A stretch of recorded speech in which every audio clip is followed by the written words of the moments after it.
May 2nd, I heard about a cyclone naked that hit the Burma, some place already data place, every division. After a few days, so I came into the Burma. John arrived in Rangoon 3 days after Nargis. Rangoon, one of Burma's few modern cities, had been immobilized by the storm. There was no electricity and no running water. No shops were open for business. John made his way through flooded and damaged streets to the house where his sister, mother, and 14 orphan children were staying. My sister cried. When they saw me, they cried me, they hurt me. And then our children too. I told my mom, "Mom, I'm here. Don't worry, your son here. Whatever I can do, I will do. But believe God is with us." Miraculously, they had all survived.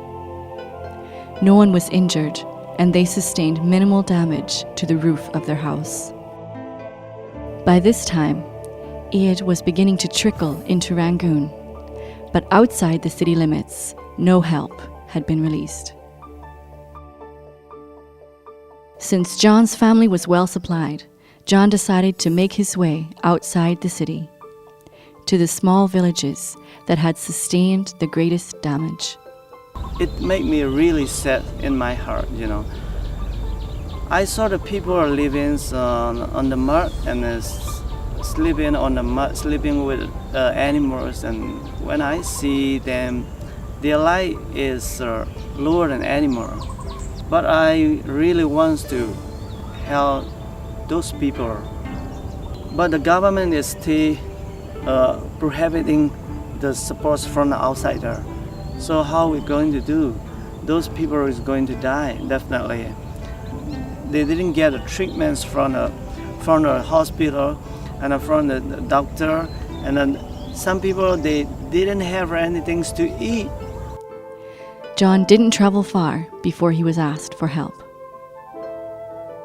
When the villagers saw the strange person, they come and ask help, and they explain, and then they cry how we person the life. Do you know? We cannot do anything because we have nothing left. So how are we going to survive? How we can get the food? Please tell me how we can get the food. A week after the cyclone, corpses that were once floating on the tops of rivers and wells had sunk from view. Villagers awaited help from their government, but no help had come. The survivors were starving and desperate. Their stockpiles from previous harvests had been washed away. Most of their animals were dead, and the salty seawater had destroyed their crops. So many the animals die already with the people, but they just first try to eat that animal, and then they have nothing, they have no choice, and then they eat, and it's very far place. Is I think they are eating each other too. It's my related that there. It's not my related the other people. So they eat the other people first. So they are surviving day by day like that. They have a farm. The farm is gone because it's seawater. It's really salt. They cannot plant it again.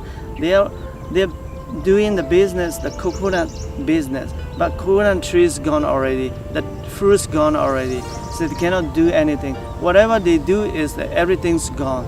So around the area theater, I saw many the painful things because they have no help, and the government didn't help, and still government they don't care the people. After days of waiting, thirst overcame their fear of disease, and villagers began drinking from wells polluted with the dead. They were eating whatever they could find. Fish bones and pig swill became sustenance. One place when I got, I really surprised their life. They have nothing to eat, When I found, in this pot, what you are eating? So when I asked the families, not we are eating, we are drinking the soup, so fish soup. So is this fish? So many fish in your soup? No, because this fish 2 times already. We cooked 2 times already. Oh, 2 times. Let me see. So he showed me the bone. So many bone. Why you cook many times the bone? Because if we throw it, we have nothing to eat, nothing left. So we have to drink this one. But I have children. So the children, when the children ask the food, if I don't have, I cannot give her.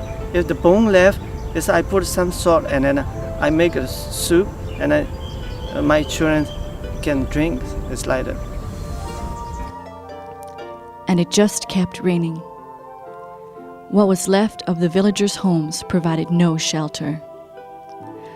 The storm had destroyed the bamboo they would normally use to rebuild their homes. Surrounded by rivers, with no way of escape, the villagers were trapped. The most likely future for them was a slow death by disease and starvation. It was places like this that John was traveling to.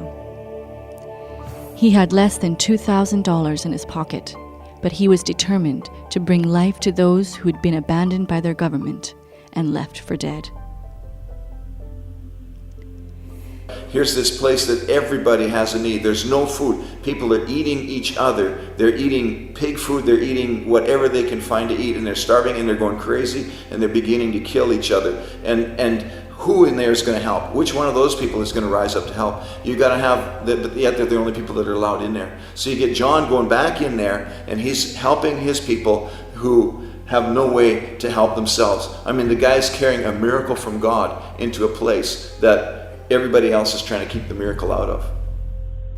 Next week on Continuum, John risks his life to bring food, water, and medicine to survivors in the Irrawaddy Delta. Sneaking past military checkpoints, John makes his way through Burma's devastated countryside to bring life to those who are perishing.